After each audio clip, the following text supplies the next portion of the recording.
ilmu yang manfaat. Hanya dengan pertolongan-Mu kami bisa memahami. Hanya dengan hidayah taufik-Mu kami bisa beramal. Ya Allah, terimalah pertemuan ini menjadi amal yang Engkau ridhoi. Bismillahirrahmanirrahim. Assalamualaikum warahmatullahi wabarakatuh. Alhamdulillahi rabbil alamin alladzi khalaqal mauta wal hayata liyabluwakum ayyukum ahsanu amala wa huwal azizul ghafur. Allahumma shalli ala sayyidina Muhammad wa ala alihi wa ashabihi ajma'in. Duhai Allah yang maha menatap, berkahi majelis ini. Engkaulah yang menakdirkan kami berkumpul. Hanya dengan karunia-Mu kami mendapatkan ilmu yang manfaat. Hanya dengan pertolongan-Mu kami bisa memahami. Hanya dengan hidayah taufik-Mu kami bisa beramal. Ya Allah, terimalah pertemuan ini menjadi amal yang Engkau ridhoi. Lindungi dari niat yang salah, dari ilmu yang tidak manfaat, dari amal yang tidak Engkau terima, dari doa yang tidak Engkau ijabah. Taqabbal minna ya karim, innaka antas samiul alim. Amin ya rabbal alamin. Alhamdulillah. Terima kasih Pak Ustadz Dr. Komarudin, jazakallah khair.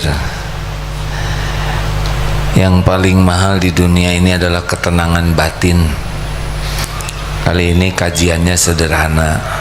Apa yang menyebabkan susah tenang dan bagaimana caranya supaya hidup bisa tenang.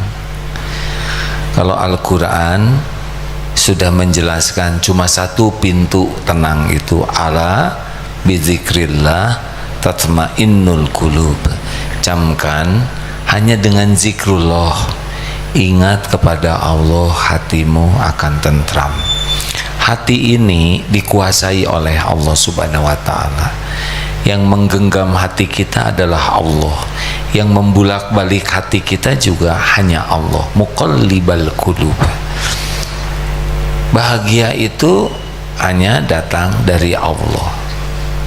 Oleh karena itu, hidup ini sebetulnya sederhana. Karena Allah Subhanahu wa Ta'ala menyaksikan apa yang kita lakukan setiap saat. Innallaha la yakhfa alaihi syai'un fil ardi wala fis sama. Sesungguhnya bagi Allah tidak ada yang tersembunyi, baik di bumi maupun di langit. Nah, Allah melihat apa yang kita lakukan setiap saat. Kalau kita melakukan yang Allah sukai, punya niat yang Allah sukai, berpikir yang Allah sukai, berbuat yang Allah sukai, ya udah, itu Allah turunkan, kita tenang. Jadi tidak ribet. Contoh, mana yang kira-kira Allah sukai? Sibuk dengan medsos, sibuk dengan Al-Quran. Kan? Allah suka kita lihat Quran. Allah lihat tidak ketika kita baca Quran? Allah lihat tidak ketika kita sibuk dengan medsos? Ya begitulah. Jadi kalau ada di antara kita susah tenang, ya lihat saja apa yang dia lakukan. Contoh lain, Allah sukanya kita tidur pulas atau tahajud? Ya sederhana. Allah melihat kita bangun jam 3, setengah 3, setengah 4. Allah menyaksikan kita wudhu. Allah melihat kita tahajud. Allah tahu kita ngantuk, tapi Allah melihat kita berjuang mengatasi kantuk. Tidak disia-siakan. Allah tahu tidak kita sedang zikir? Allah tahu tidak kita sedang tidak zikir? Sederhana sekali. Kalau orang zikirnya ikhlas, Allah turunkan. Kalau sibuk segala dipikir, segala dibahas, segala diobrolkan, segala ingin tahu, Allah enggak dipikir, sisa semuanya ke Allahnya.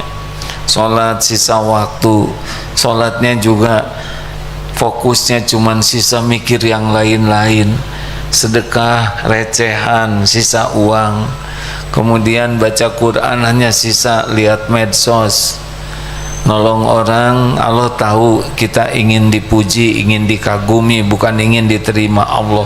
Jadi tidak ada yang tersembunyi, niat dan semua perilaku kita. Itulah masalah kita.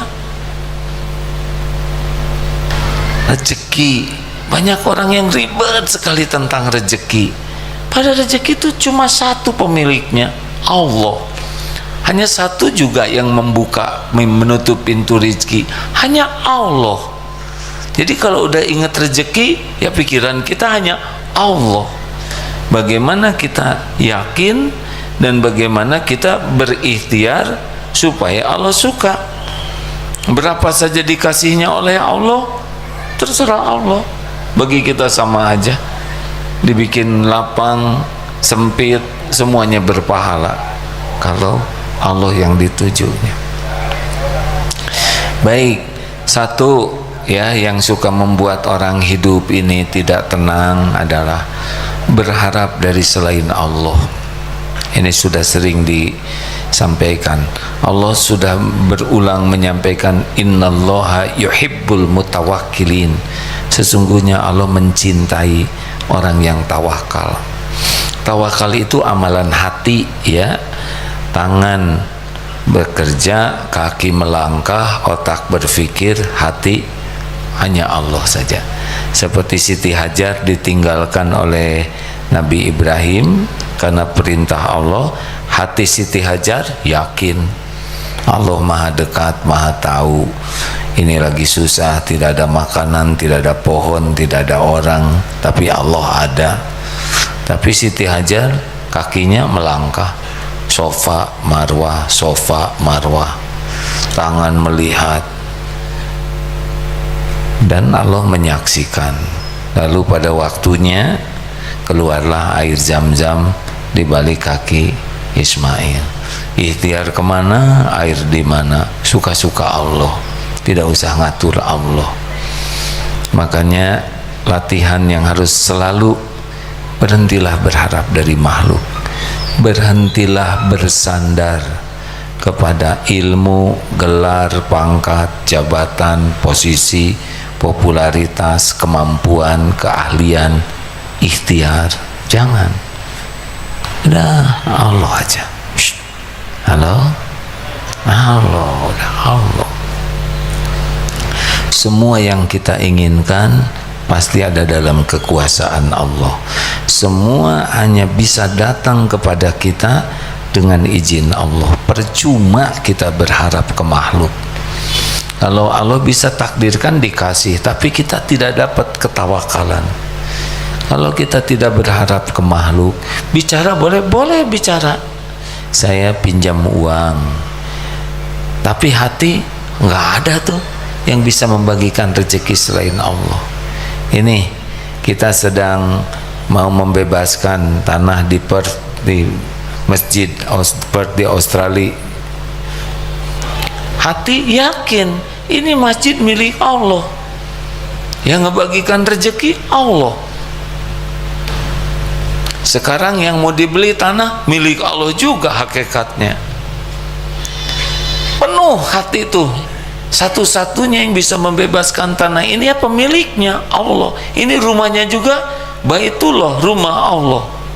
Tapi kita ikhtiar, kita buat perencanaan, kita sebarkan informasi. Ini adalah ladang wakaf. Yang beruntung adalah yang kepilih oleh Allah menjadi jalan terwujudnya rumah Allah. Beda dengan tolong sedekah dong, bayarin ini, mau apa kan? Tidak ada. Siapa yang beruntung, yang dijadikan jalan oleh Allah. Rezekinya juga Allah yang atur. Alhamdulillah. Mungkin ini pekan kedua ya. Dulu mulainya malam Jumat ya. Rencananya mengumpulkan uang 500 juta. Terus ada seorang hamba Allah mau menjual sahamnya senilai 1 miliar jadi 1,5 miliar yang dari Indonesia. Itu rencana. Apa yang terjadi? Alhamdulillah barusan laporan sudah 1,7 miliar yang terkumpul. Ada lagi itu sudah masuk 1,8. Nanti hari Selasa ada lagi yang ngasih jadi 1,9.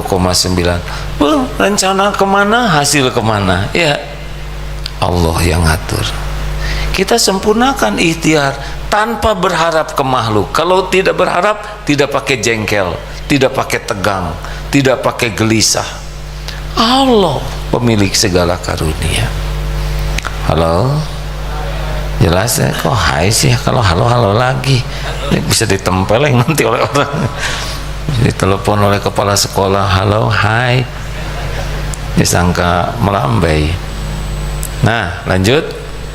Tapi karena saya tidak boleh berharap, terserah ya, menyebut hai, meneng.